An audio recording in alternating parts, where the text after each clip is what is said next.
公子，大王和王后他们过来了，赶快准备吧。嗨，你们都听我的率领，各回自家的阵营。咦，我的那个小木球呢？快给我找木球去！木球，公子，木球在这儿呢。公子，木球。你们持黑旗的为一方，你们都听明白了吗？明白。大声点儿！明白。当儿他们这是在做什么？持红旗的为一方。这些日子，当儿在甘大夫和处理子的调教下，悉心学习军务，日日在这儿和这些小内侍们演练兵法。华儿和焕儿，他们在疆场杀敌，当儿他们在后花园练兵。好，我们大秦后继有人。恭喜大王！童儿，你和当儿年龄相仿，为何不跟当儿一起玩耍？当弟弟力大膀粗，娘亲说如果跟他玩，启禀大王，童儿自小体弱多病，臣妾是担心他出事会伤着筋骨。男儿应该多经风雨，多见世面，凡常是爱子心切，寡人理会。但是过于呵护，总是不妥。是，都是臣妾的错，臣妾记下了。择日不如撞日，今日众人恰好都在，王后不如让当儿带人演练一下，好让寡人同爱妃们高兴高兴。臣妾遵命。珍珠，是。公子，大王和王后要你开始演练。你们转过来。当儿，这是什么兵法？为了公平，当儿他们以木球来定夺开局方。木球由当儿从坡上扔下，滚到哪一方，哪一方就为攻方，而另一方为守方。这种玩法倒是有趣。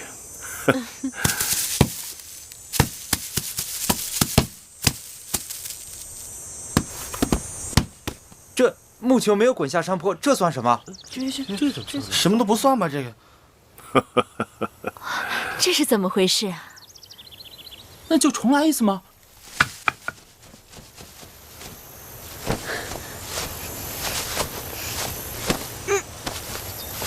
你胳膊最长的，给我把球掏出来。是。大王。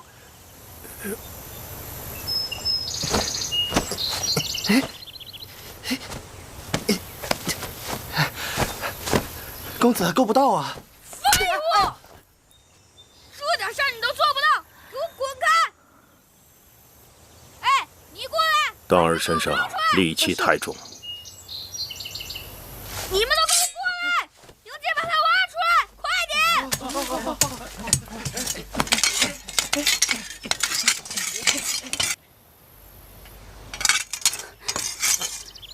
王后，要不让人再找个木球来，重新开始？小孩子的把戏嘛。你见过一场大战，兵马出阵，又退回来再重新开始吗？你们这帮蠢货，连个碰球都掏不出来！笨蛋，废物！废物！好，一群废物！笨蛋！笨蛋！笨蛋！笨蛋！魏夫人，你为何忍俊不止？王后刚才不是说要在这山坡下面挖一个池塘吗？臣妾以为不用费这个事儿了。公子当在那儿多挖些时日，池塘不就挖妥了吗？笨蛋！笨蛋！一群废物！杀了你们！让一让！笨蛋！废物！让一让！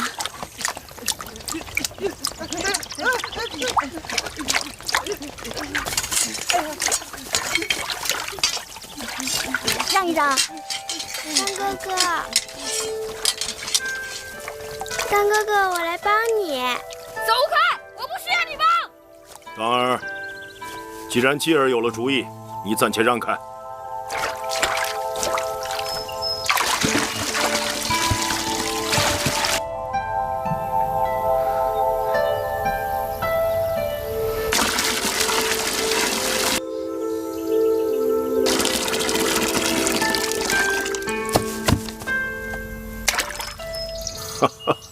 蛋哥哥，木球。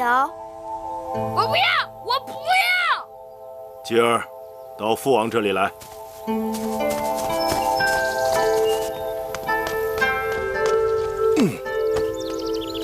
继儿告诉父王，你这个用水取球的主意是谁教给你的？是继儿自己想的。继儿这小小年纪，要是没有人教他，他哪里想得出来这么好的主意啊？夫子言：水可载舟，亦可覆舟。继儿想，木球比舟船轻得多，水可载舟船，定可载木球。触类旁通，举一反三，继儿聪慧，是寡人的好孩儿。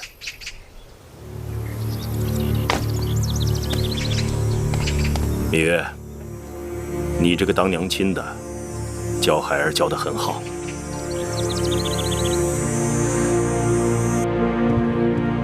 当儿真是太不争气了。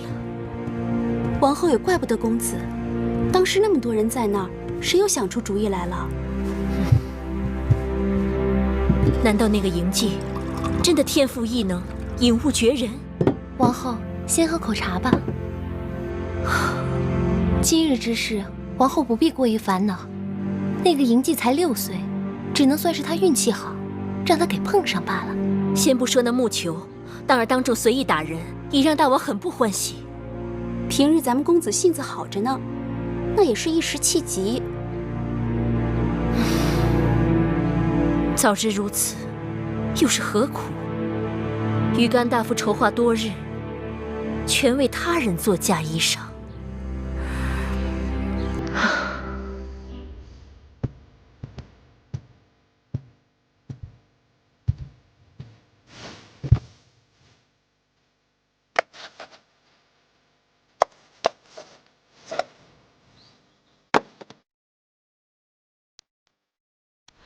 昨日继儿告诉我，他师傅教过他玉鞭歌了。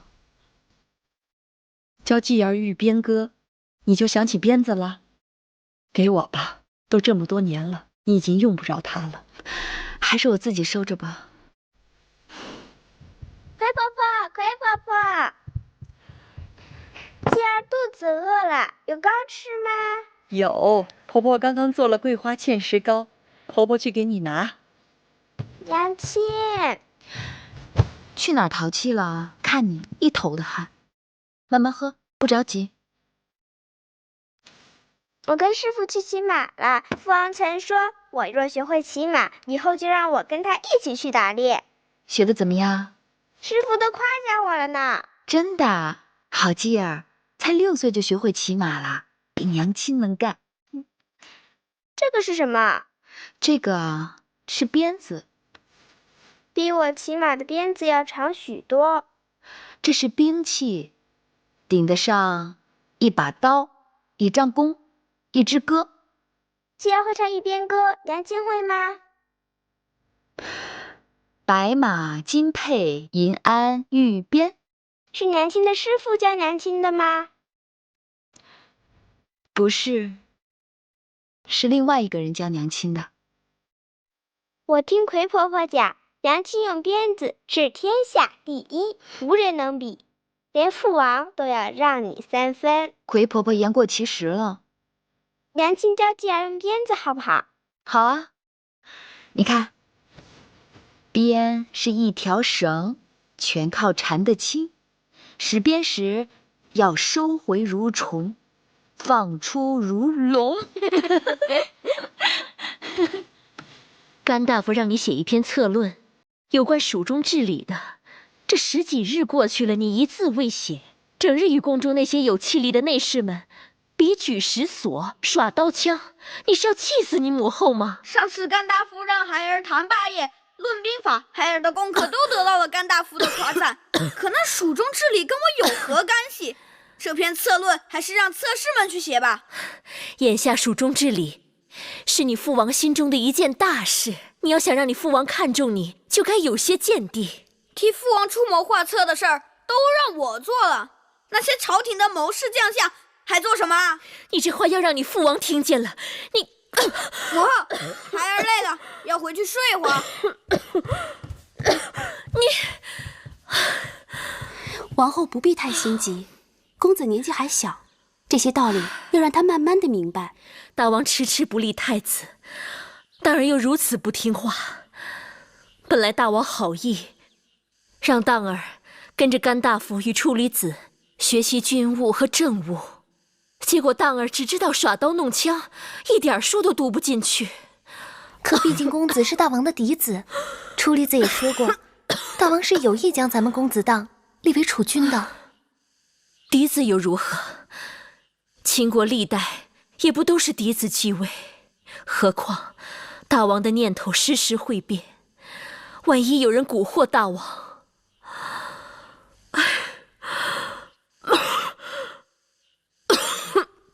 王后又头痛了，我去请太医。去把那女医治找来，或许她能有法子。是。八子，妹妹来了。王后，听说王后有疾，妹妹特来看望。也就是个老毛病，还劳烦妹妹来探望。去，把我屋里那盒子拿来。是。妹妹，过来。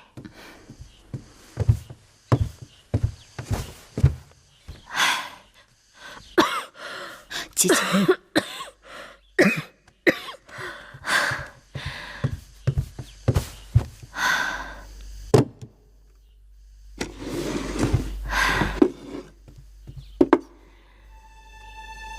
这是当年王兄给我的一块独山玉，妹妹帮姐姐看看，这玉成色如何？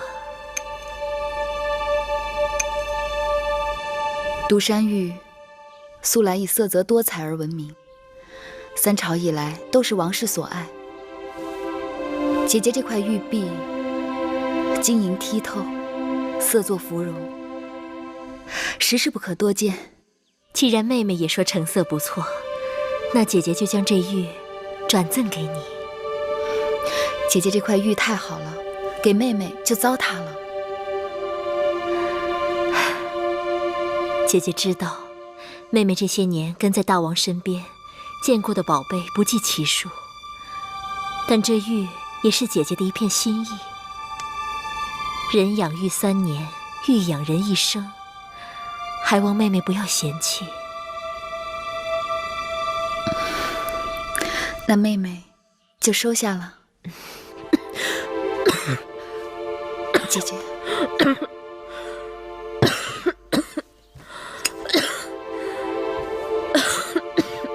姐姐咳嗽得如此厉害，我听说姐姐头痛。头痛是天底下最治不好的病，若寻不到起因，就很难除根。妹妹猜疑，姐姐的头痛或许与那咳嗽有关。这是一小坛子牙蜜，产于五都山谷的峻峭悬崖上，人人都言它可治疗风湿关节痛，却不知它对咳嗽有奇效。姐姐不妨试试。难得妹妹如此体贴，姐姐领情了。还有一事，姐姐一直牵挂于心。芈月妹妹尽心尽力服侍大王这些年，可却一直在八子的位分上，真是太委屈你了。姐姐原本打算等景氏生产后，让你与景氏一起提位分，谁知那景氏的孩子却没保住，只好搁置了。姐姐一直也犹疑，大王有10几个公子公主，还有嫔妃若干，个个都不是好相与的。姐姐不用说了，妹妹不在意位分之事。既然让姐姐为难，那我们何必又要去自寻烦恼？只是妹妹，姐姐不必再提此事。妹妹领情了。八国和察国这几日派使者来到咸阳，说蜀国和楚国勾结，欲灭察国，再灭巴蜀，要我大秦派兵救援。可巧，这个张子却上奏章，希望出兵攻打韩国。公孙衍因为兵败函谷关，被魏王驱赶出魏国。他去到韩国，却得到韩王的重用。张子前仇未报，所以才提出攻打韩国的吧？你说，寡人应该往何处用兵啊？大王不该问我，妇人不敢整。那就说点你们妇人能说的事。听说王后要给你提位分，你竟然一口回绝。姐姐贤淑，病着还在为芈月着想。你真的一点都不在乎宫中的位分吗？大王想要我在乎吗？来，捶这里。是。用力一点啊！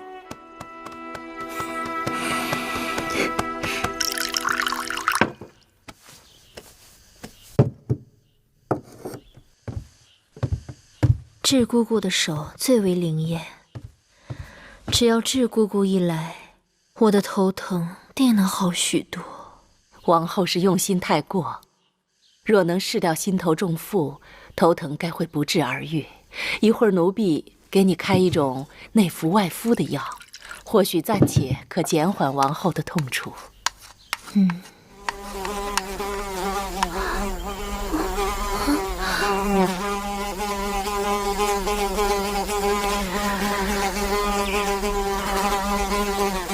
什么声音？这般烦人！万万不可招惹这疯子！为何？那是杀人疯，平日见了他躲还来不及，你竟然敢惹他！开窗请他出去便是了。是。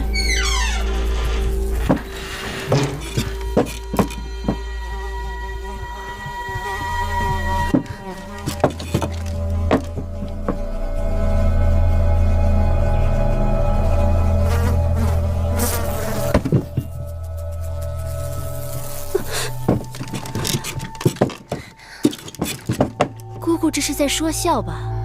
这么小小的一只疯子，如何杀人？奴婢怎敢在王后处打诳语？这种长在山谷里的杀人疯，原本是不多见的，宫里的人恐怕从来都没有听说过。但奴婢在楚国亲眼见过，被惹怒的杀人疯，无论人处，遇上便追杀，成群的杀人疯眨眼可杀死一头大水牛。难道被他蛰了，就无药可救？奴婢有个堂兄，就是招惹了杀人疯，被蛰后医治无效，过世的。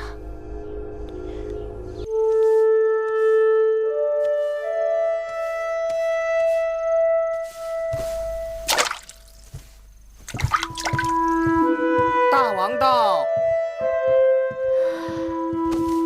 大王，臣妾失礼。你自己病成这样，还要多礼？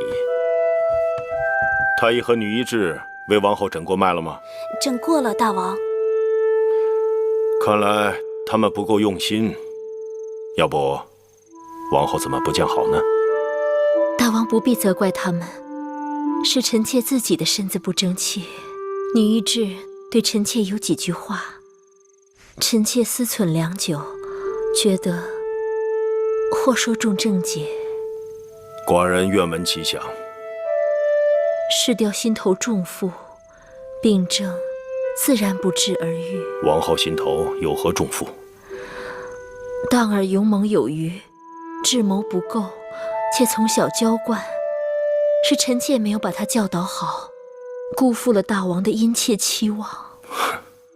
当儿年纪还小，心性未定，王后不要过于急迫。大王越是恢宏大度，臣妾越是诚惶诚恐。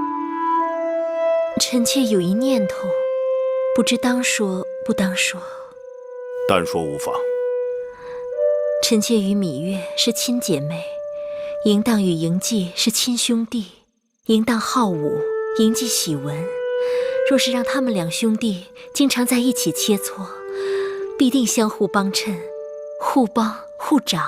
王后心思缜密，依寡人看，这主张甚好。一文一武，一文一武，正是铸造社稷重器之正道。寡人明日下旨，选荡儿和继儿的先生进宫，商讨如何共同授业之事。臣妾只是病榻之上偶尔一念，是否妥当，全凭大王拿主意。淑儿的主张没有不妥之处。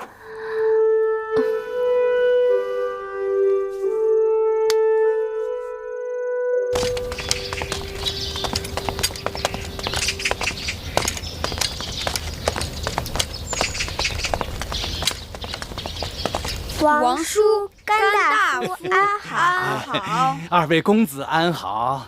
公子荡、公子季安好。哎，公子季，你手里捧的是什么呀？众臣为公函还是公署之事相持不下，父王令众人各上书表叙述。这么说，大王是要二位公子拿着他们的书表叙述去学习？正是。二位公子慢走。王叔、甘大夫继而告辞。好，走好啊。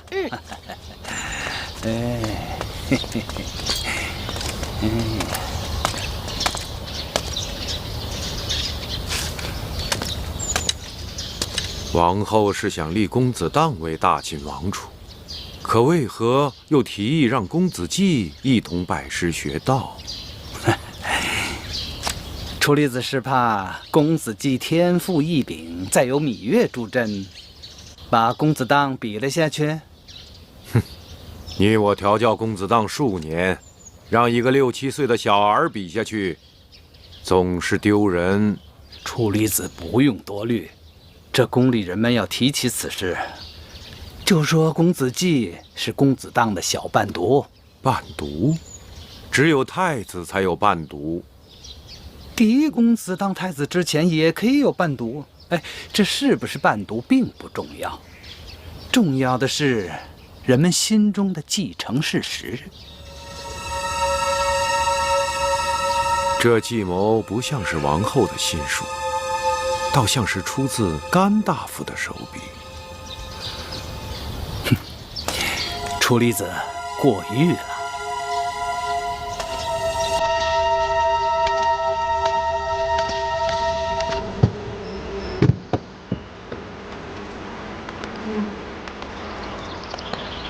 见过夫人。哎，这些都是蜂巢吗？是夫人。哦，宫里曾经也有人养蜂，但这样的蜂巢还真不多见。这些蜂巢都是宝贝，是大王命人千辛万苦从蜀地移来的。再好的蜂子，也还是蜂子嘛，为何就成了宝物啊？奴才听说王后久咳引起了头痛病，后来吃了五都山的一小瓮牙蜜，病情立刻就好了许多。王后自此心里就总念着那牙蜜。大王得知，专门派人去了蜀地，费了不少功夫，才将这蜂巢移回到宫里。好了，你去忙吧。是。还记得吗？那五都山的牙蜜，还是你托人带给我的。如今有了这些蜂巢，王后想要那牙蜜，就唾手可得了。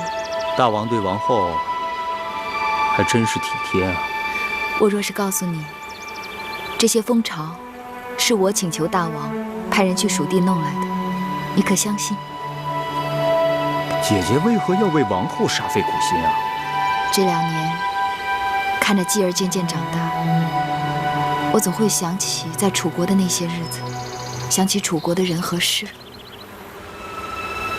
那时候我跟他……姐姐提起的那个人，是楚国的公主，不是秦国的王后。如今，王后已经与你有了隔膜吧？我可是听到了一些从她宫里传出来的难听话。宫里人背后传话，不可都信。何况眼下，王后对我和继儿真的很好。她还提议大王让继儿和公子荡一起拜师学道，还常常在大王面前进言，说继儿天赋过人。那是妖买人心，你就不能往好处想？这已经是最好了。你不知道，外面都在说继儿在给淫荡做伴读。伴读就伴读，有什么不好的？我不喜欢。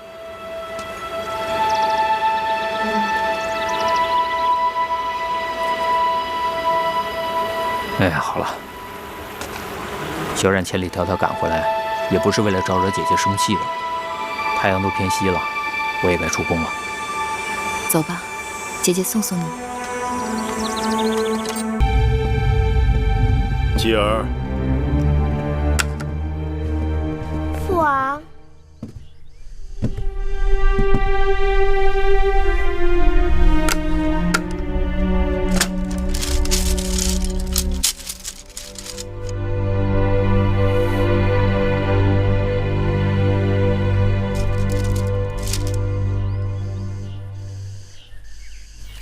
你王兄呢？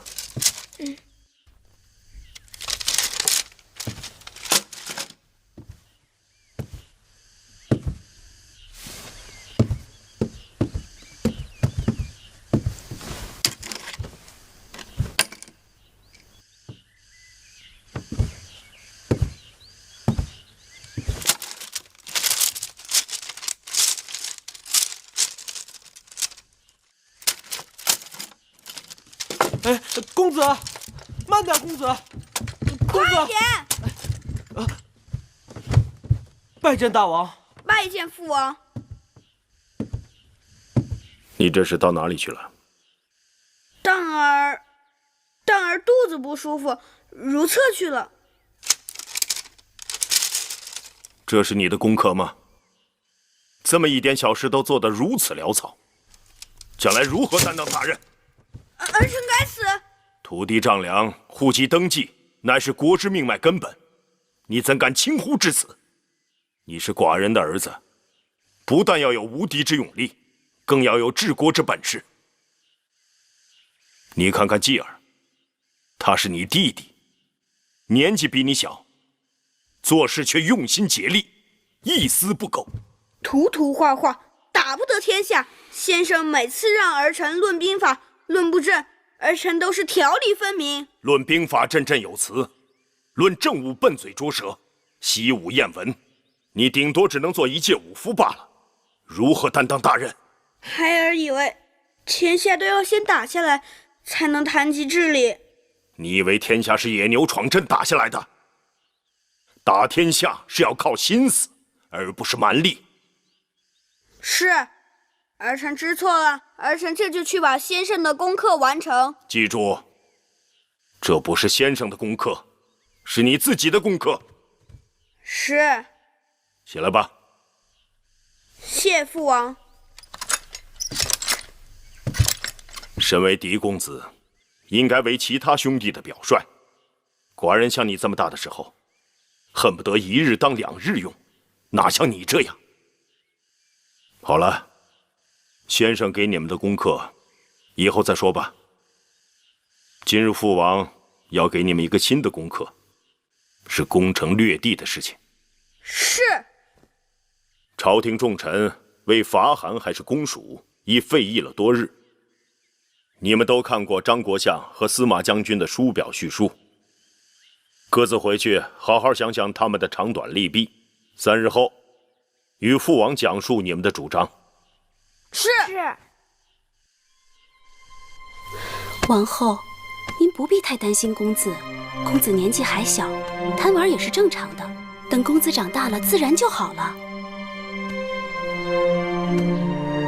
只是奴婢不明白，王后为何要抬举那芈月的孩儿，让她跟咱们公子在一起听先生传道授业？就算是要给公子找伴读，也该找个憨厚老实的。长此以往，荡儿就知道什么叫机不可失，时不待我，就知道做人做事如履薄冰。可是那公子季处处都抢了咱们公子的风头，处处。哼，我看也未必吧。要真让他谈兵论将，他铁定会输给当儿的。母后回来了。当儿，怎么了？怎么愁眉不展啊？你这小脸蹭的什么？父王今日给我们出了题目，让我和公子季论述伐韩公蜀的优劣。若论寻章摘句，那公子季说不定能抢个头彩。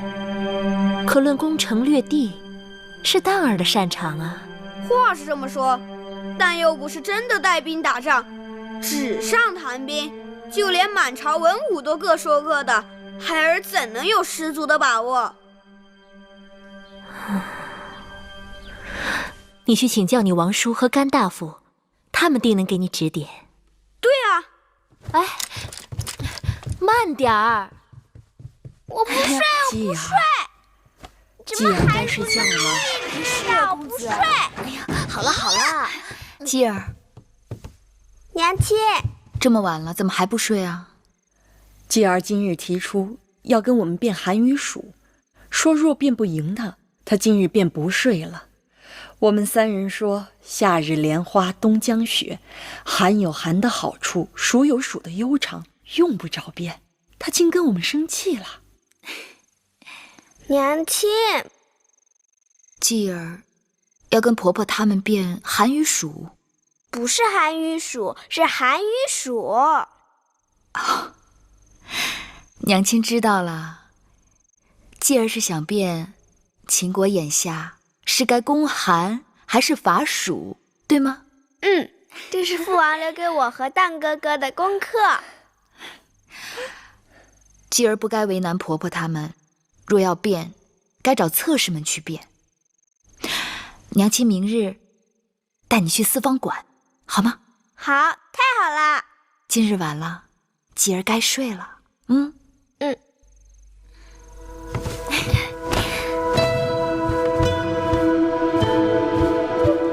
依鄙人看来，国相力主攻韩，自有他的道理。自从公孙远投奔韩国，得到韩王的赏识，他据三晋，窃周天子之名，蛊惑列国，以秦为敌，以报我大秦未能重用其之仇，报张子排己之恨。而张国相也必然视公孙衍为大敌，因此也会对三晋之地和周天子的号令耿耿于怀。可我认为，司马错将军的主张更有道理。若要强兵，必先富国；若要富国，必先扩张领土。欲行王道，必先得人心。这三者齐备，则帝王之业自然可得。鄙人看来，战事可行否，全在稳妥二字上。大王，他们都到了。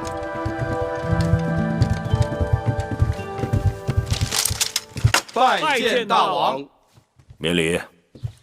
朝会上，众臣为了攻韩还是伐蜀，已争论了多日。今日寡人请你们来，是想让你们跟着看点新鲜的玩意儿。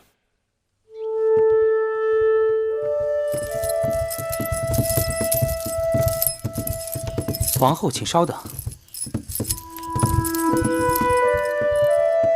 今日大王考当儿和继儿的功课，姐姐近日闲得发腻，所以邀妹妹前来，一起凑个热闹。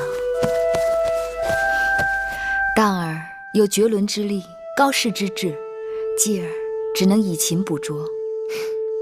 大王虽器重当儿，但当儿也还需亲兄弟帮衬。皇后，八子，请。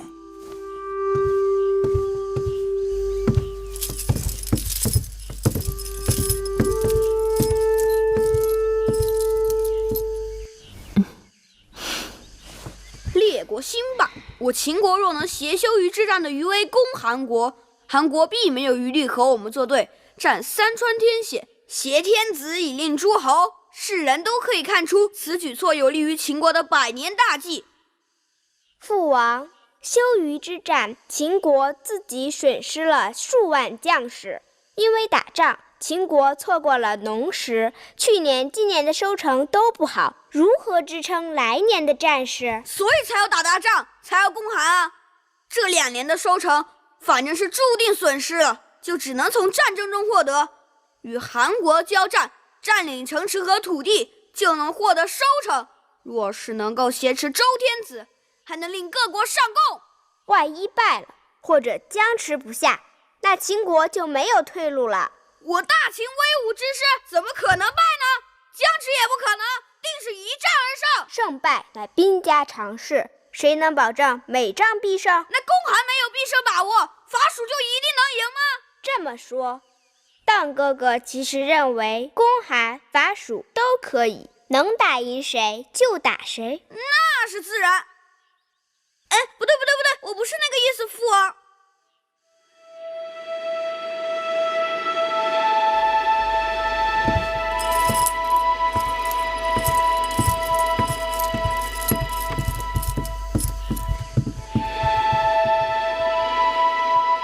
这么说，咱们公子和嬴稷变成了平手？谁知道是不是平手？你问母后和珍珠吧。那是咱们公子谦虚，变成平手，还不是为了给那嬴稷留点面子？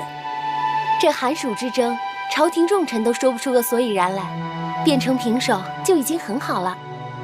甘大夫说，公韩伐蜀难说对错，让你跟随张仪的说法，是因为张仪善变，又有大王的赏识，一定没错。可你怎么说着说着就跟着嬴稷的说法走了？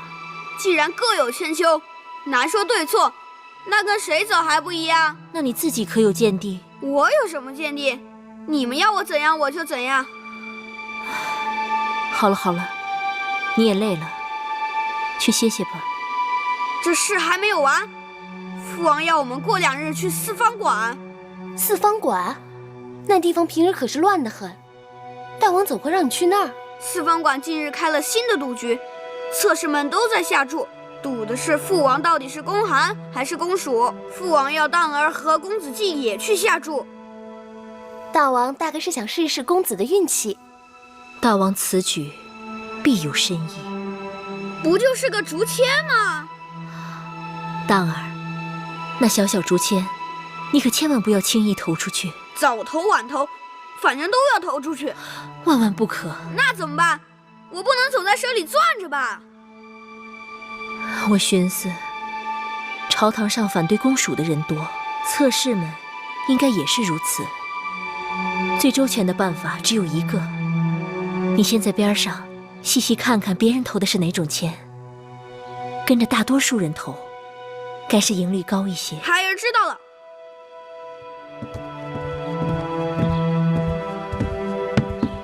大王，八字来了。大王，时下阳光灿烂，你的脸却是阴雨绵绵。坐。大王，芈月有一事不明。何事？大王，先让荡儿和继儿对公韩还是伐蜀各抒己见，眼下又要让他们2个人去四方馆投注，这是为何？你向来百灵百力，你说是何意？大王，是想让荡儿和继儿相争吗？寡人是想看看自己孩儿的才干和天分。韩蜀之争本来是朝堂之争，可眼下这样，恐怕会弄成荡儿和继儿之争，这会引起别人的怀疑，甚至是猜忌。谁会猜忌？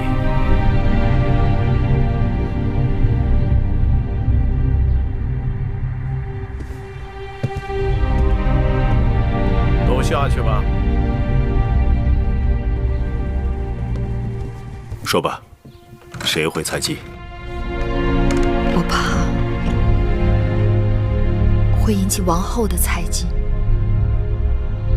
荡儿和继儿都是寡人的孩儿，就算他们相争，又有何不妥？况且，王后也不至于心胸如此狭窄吧？大王，荡儿是嫡公子，大王和王后都指望有一日立他为储君，继承秦国大业。是又如何？大争之势，互争熊长，犹存劣败。无论别人怎么争，都不要拿继儿去相争。再好的刀，也是磨出来的。大王，可我不想让继儿当道，只想他做磨刀石。芈月，寡人宠你，但你也该知分寸。求大王放继儿一马。继儿不单只是你的孩儿，也是寡人的血脉。大王，你回去吧。以后吴轩、成明殿就不要来了。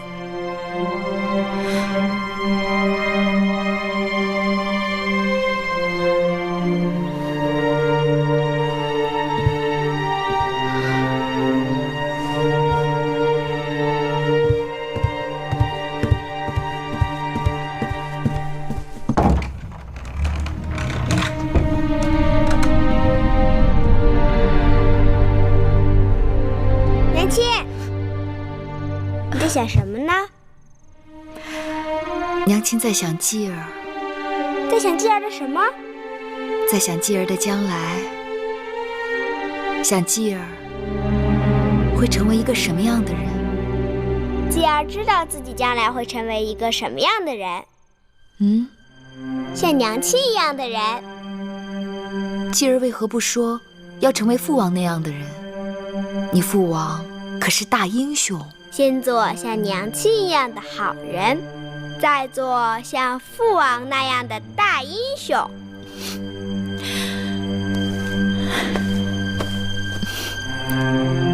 继儿说的对，首先我们要成为一个好人，将来才会成为一个大英雄。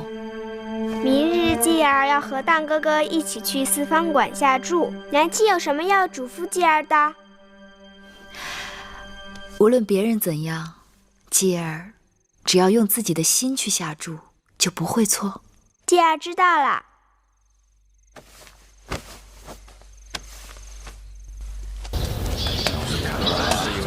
在下赞同张相手下主道崎岖艰难，攻占巴蜀，兴师动众，得不偿失。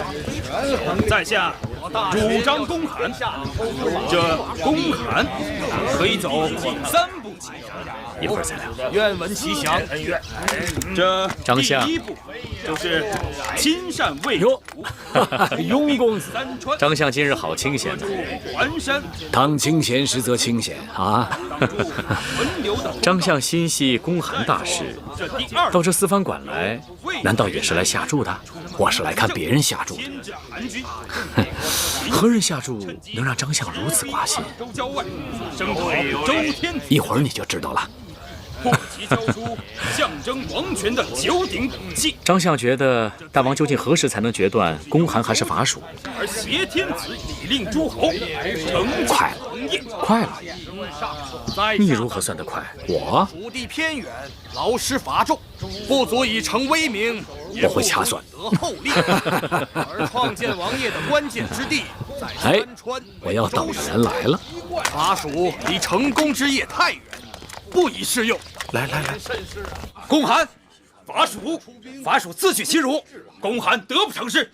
远交近攻，乃用兵之道。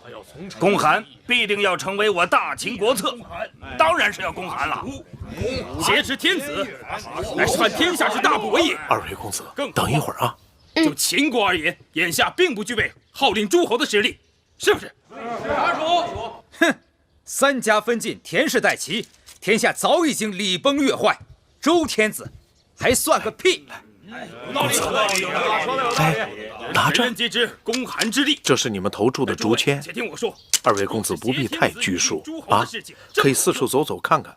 只要在四方馆天黑关闭前，你们进行投注便可，好吗？韩魏2国为何不先下手为强呢？就是因为实力不够，反而还会引起众怒，成为公敌，是不是？是。法属就那么容易吗？茶国、八国都是想借助秦国的力量而自保，简直一派胡言！有莒国和八国引路，法属就是顺势而为，应势而动，所以必须得法属。公函，言之有理。法属，是公函还是法属，这要权衡两种之间的利益。一定要法属。孙子自取其辱，说算胜，少算不胜。这下看张相吉言公函，公函的有多少个了？公函的有13个。还是一致的。法属的呢？法属的只有5人。那么，如何才能公子季12字上都得到更多的好处？老伯，既为大秦谋得实力。你认识老伯吗？当然认识。好记性啊！老伯是你娘亲的挚友。公子等一下。那么司马错将军你看看，主张法属，实质也是从3处着想，来阐述如何成就密豆大秦王业。公子喜欢吗？那咱们俩找个地儿吃去。好，走，慢点，慢点。而秦地久战民贫，尚不具备即刻一统天下。哎，手伸出来。增强国力，这2者孰有节，纣之乱，一攻一伐，用兵不伤众，取其地可广域富民。道义上，你看这里是不是很热闹啊？强势，法属。一定要法属！它们好有趣，像树上的鸟，每日从天明吵到天黑，下一日再来接着吵。这里的人就像流水一样，得志了就出去做事，不得志了就留在这里。你看叽叽喳喳的吵嘴。那老伯是得志的还是不得志的？那公子既然在这里遇见老伯，可见老伯是不得志的。老伯大器晚成，大器还晚成，哈哈哈哈！那老伯就借公子吉言，啊，你看老伯盼得志，天要得人心，人心向背，头发都盼白了。眼下有个机会，不过要看公子肯不肯帮老伯了。你是来投注的吧？那你想好了没有？是要公函还是法属啊？没有。蛊惑列国，以秦为敌。公子若是投注于公函，必会形成那老伯就有可能得志。大患。鄙人看来，哎，怎么了？这蜜豆坏了，继而不吃了。坏了。重用其之仇，保张没坏啊。之恨。张国相好啊，你是不想说了，拿蜜豆来做托词，对不对？吃了老伯的蜜豆，就不能用自己的心去下注了，不值。诸位争来争去，好，说得好，你果然是你娘亲的孩儿。吴两国一贯善变，是否愿意与秦国为友？是否能够出兵？又一个14个了，还是疑问。尤其是张相公函的令诸侯，那些诸侯国是否臣服，很难说呀。你们2人今日到四方馆投注，都投了哪一边？儿臣投的是公函。为何是公函？儿臣在四方馆看到侧室们大多主张公函，而前往投注的人也多将竹签投进公函的箱子里，这说明人心所归，为道与义。继而呢？儿臣投的是法属。为何投法属？因为儿臣看到有太多的侧室们主张公函，而大多数的竹签也投进公函的箱子里，所以你要反其道而行。父王不明白。继而看过父王与娘亲下棋，娘亲总说人人皆知的棋路，你的敌手也一定知道。继而的意思是，打仗要攻其不备，出其不意。如果人人皆知的路数，反而做不得，因为你的行为都在别人的算计之中了，对吗？你过来。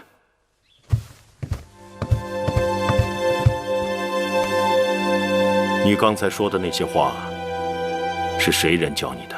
无人教我。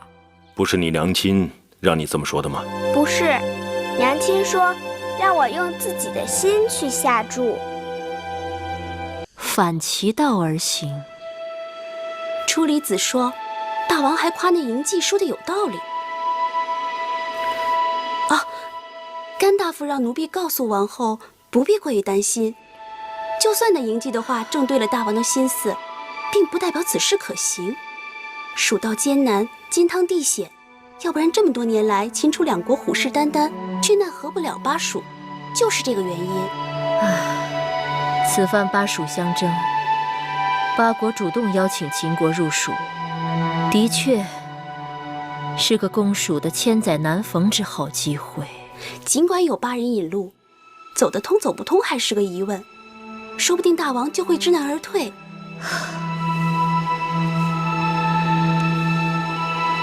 王后，你又头疼了？去，给我冲一碗牙蜜水来。是。长子，我这次专程来你这儿，就是想问问你，你是否真的以为，假若我大秦攻巴蜀，弊大于利？芈月，你怎么也说这种糊涂话呢？巴蜀一直是秦楚两国的必争之地，可是蜀国跟楚国交好，一旦灭了巴国，楚人就能借汉中而入巴蜀，对秦形成威胁。反之，秦国若能利用巴察两国之求援，引兵入巴蜀，以巴蜀之富庶，定能成为秦国之粮仓，那样秦国的关中、汉中、巴蜀就能连成一大片了。长子好见解。但是别忘了，蜀道崎岖，难似登天呢。长子，蜀王最喜欢什么？蜀王贪财，可无补于事。你该不会真以为他接了我们的财物就能把江山拱手送给我们？有戏可乘，总好过无懈可击。长子真的赞同伐蜀？是，大王。楚若得蜀，可以压秦；秦若得蜀，可以伐楚。有朝一日，大王若能将楚国纳入囊中，这天下就得了一半了。可你当初，我当初，当初，张仪太过看重个人荣辱恩怨了。我与那公孙衍不共戴天，总想除之而后快。再加上蜀道之艰难，让微臣又找着了一个畏而却步的借口。眼下恩怨仍在，蜀道仍难，张子却变了。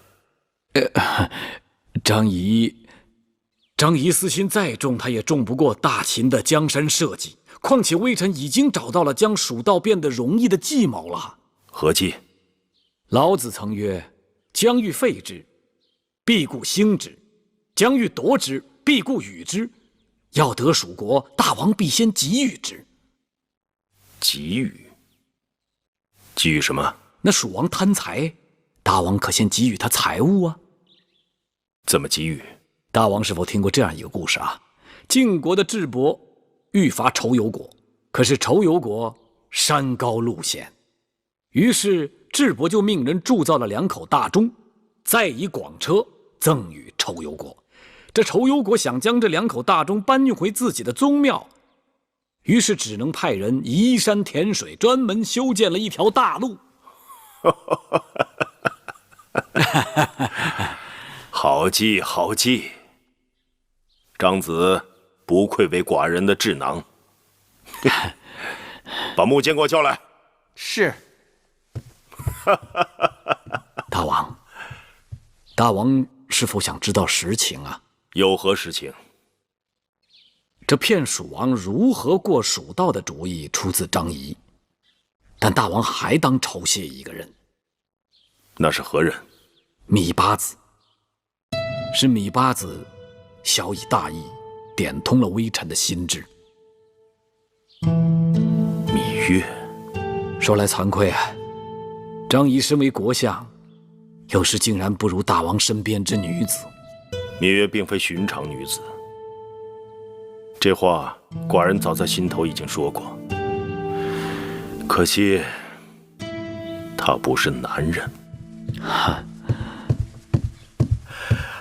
大王，唤老奴何事？急宣处理及甘茂、司马错到宣师殿议政。是。丞相。听说前几日芈月和大王闹了口诀，再也不肯去成明殿了。大王心中唯有他一人，他越是不肯去，大王是越割舍不下。哟，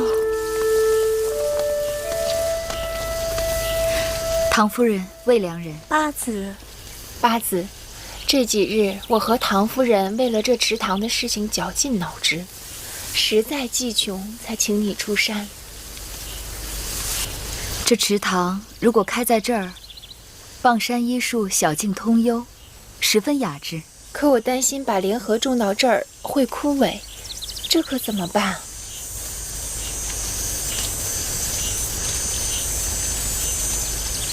荷花喜光，贪恋日晒，极不耐阴。池塘开在山背，平时日照时间就短，是难了些。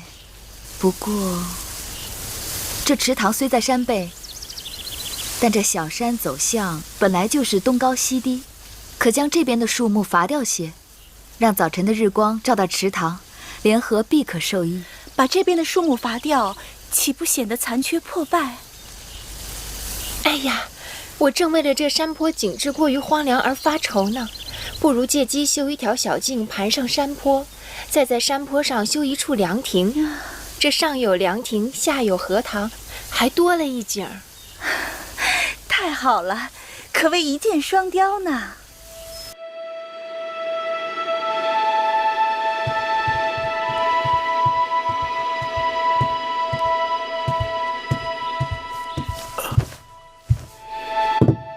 大王，园子里景色撩人，大王要不要出去散散心呢？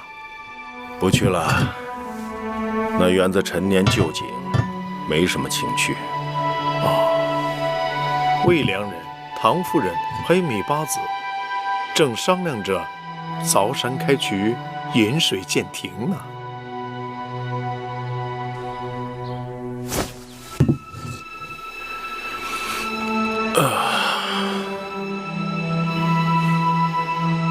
寡人还是出去走走吧。大王这是要去？你不是说园子里的风景不错吗？是。你们几个在这儿打个桩子，做个标记，一会儿再去山坡上做个标记。是。八子。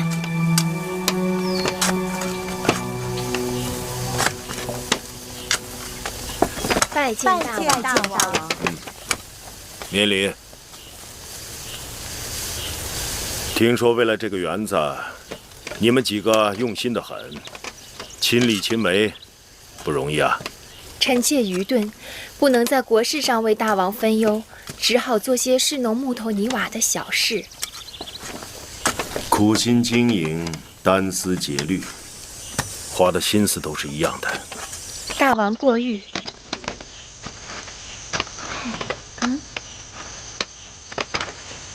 大王，我们还有选建亭子的地方，就先告退了。好，你们忙你们的吧。哟，大王恕罪，老奴忘了炉子上还正煮着茶呢，去就来。老糊涂。你们几个也都走了吧？是。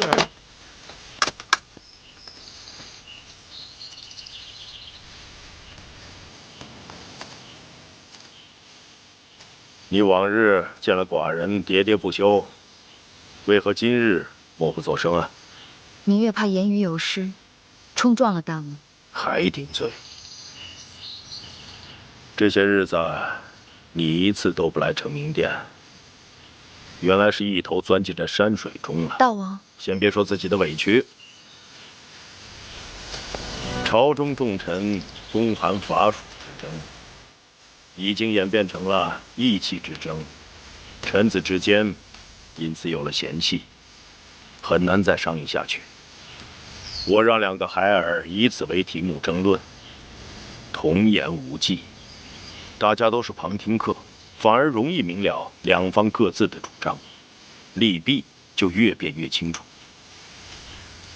你这个丫头，不从大局着想，还跟寡人说什么磨刀石？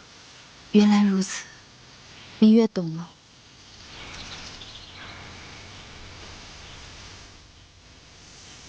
芈月错了，望大王恕罪。看在你帮助张仪的份上，寡人这次就宽恕你了。我下这。那让娘亲想想，该下哪儿啊？希儿，大王，来。父王，你好久没来了。没有想念父王啊？父王，我好想你啊。希儿又重了。继儿快下来，父王累了。来，公子。走了，小公子，我们出去玩去。来，来。大王面带喜色，定有佳音。张仪的计谋成了，寡人让张仪在蜀道放置了5只石牛，夜里悄悄让人在石牛屁股下面放金子。蜀人以为石牛会拉金子，马上报告蜀王，蜀王大喜，派出力士开山辟道，要拉回这5只石牛。看来蜀国已在寡人的掌握之中了。恭喜大王，贺喜大王！寡人若得巴蜀之地，水路可直通楚国天险；寡人若得巴蜀粮仓，将来再有大战，秦国便可无后顾之忧。此番谋划，你立下了大功。你若是个男人，此功可封上侯，受食1000户。如今臣妾亦是受千户之爵，所以大王就不用再赐臣妾什么了。月儿，寡人不会忘记你的功劳，至少你该为继儿讨个封赏。那臣妾暂且记下，等有一日再来向大王讨要，可好？不好，寡人从不赊账。那今晚老伯再背月儿一回。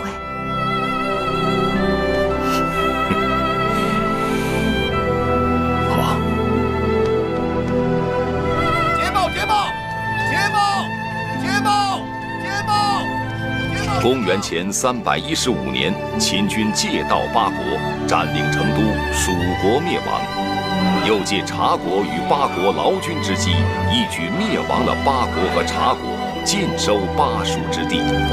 从此，秦国从水路可直插楚国大后方。秦军拿下巴蜀之地，大王今日在朝堂上奖赏攻占巴蜀的有功之臣，竟然还特别夸赞了公子季，说他力主攻蜀，见识过人，可与那神童像什么相比？像什么？神童项佗，他7岁时，孔子尊他为师。这殿外边怎么这般喧闹？大王欢喜，论功行赏，宫内外弹冠相庆。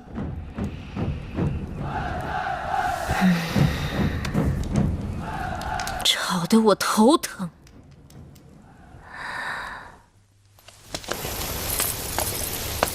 转眼又是1年春日了，光阴似箭啊！春光依旧，物是人非啊。姐姐可曾听说，张仪前几日在朝堂上说，大秦疆土现今已扩张数倍，江山社稷需要后继有人。他建议大王考虑立储，还说应当立长、立贤，却只字未提立嫡。朝中的旧族也有人公开推举公子华。这下，王后的头疼病定会越发厉害了。王后的头疼病加重，大约还因为秦军占领了巴蜀之后，楚国的水路洞开，秦军自巴蜀沿水道入楚，可谓便利得很。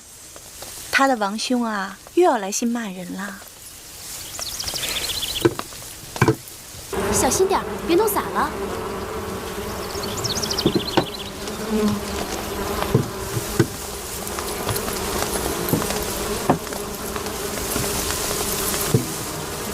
王后，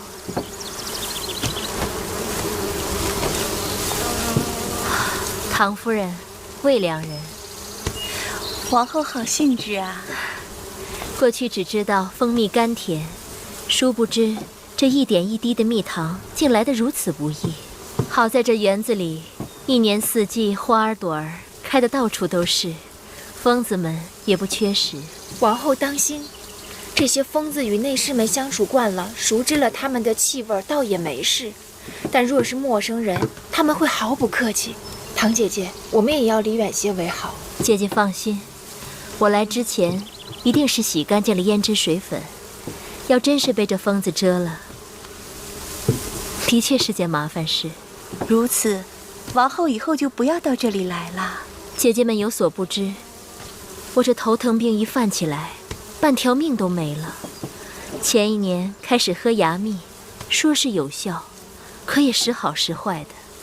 前些日子偶然路过这里，和这些疯子们相处了片刻，头疼竟好了许多。哟，这么说，王后倒与这些疯子有缘分，可不是吗？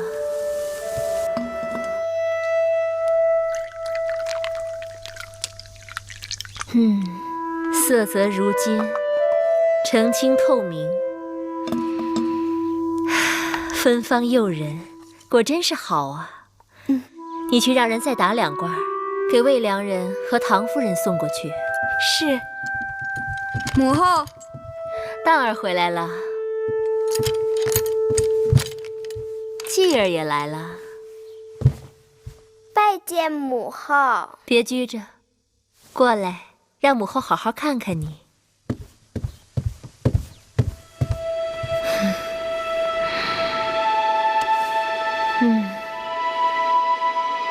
多玲珑剔透的小人儿，难怪人见人爱。我让蛋儿把你带过来，是因为母后给你娘亲留了些新鲜的蜜糖，让你带回去。谢谢母后。我和你娘亲是姐妹，你和蛋儿又是兄弟，以后啊，不分彼此，常来就是。知道了。母后，我饿了。继儿一定也饿了吧？珊瑚，你去看看，让膳房蒸的黄米糕好了没有？是。哦，对了，母后这儿有去年腌的蜜饯果子，珍珠，去拿些果子过来，给继儿尝一尝。是。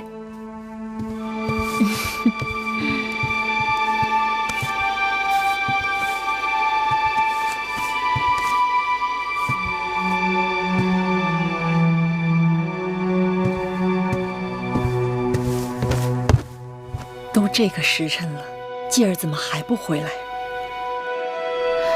仙儿慧儿去接了，该是快回来了。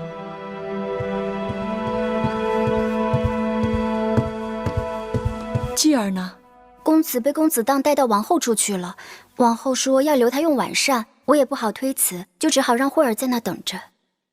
王后近日为何对继儿这般亲热？姑姑的意思是，这2年，王后一直闹头疼病，最怕嘈杂吵闹，更不喜见小孩子。姑姑多心了。王后是宫中公子公主们的母后，与我更是至亲。通儿，多吃点菜。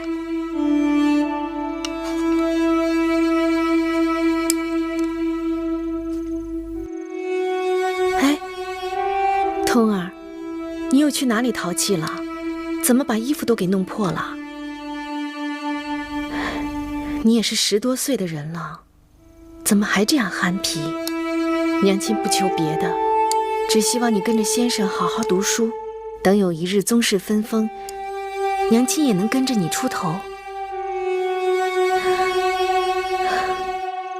才哥，让你跟着公子的，怎么通儿做事莽撞，你也不劝劝他？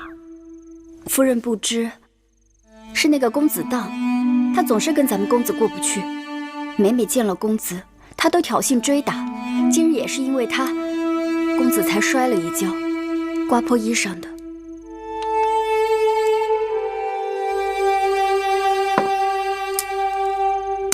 怎么了？为什么不吃了？吃饱了。通儿，有些事咱们暂且先忍忍，再见到公子荡，咱们躲开便是。娘亲，你让我一辈子都躲着他吗？人在做，天在看，多行不义必自毙。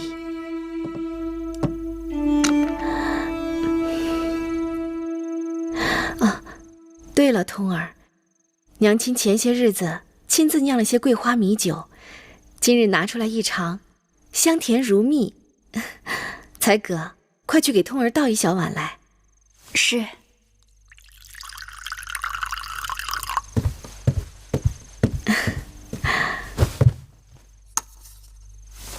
哎，通儿，别喝多了。这个米酒不似寻常的米酒，它是由东夷进贡的极品胭脂稻米酿就的，后劲儿可大得很。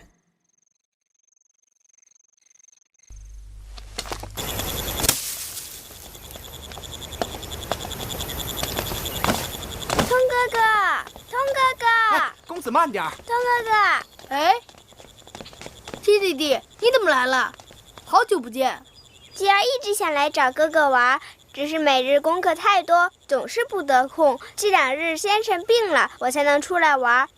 这是我新得的，连葵婆婆都说这手艺比得上神将鲁班。通哥哥喜欢？自然喜欢。那就送给通哥哥吧。谢谢弟弟。眼下我要去交房店见王后，明日再来找你玩吧。好，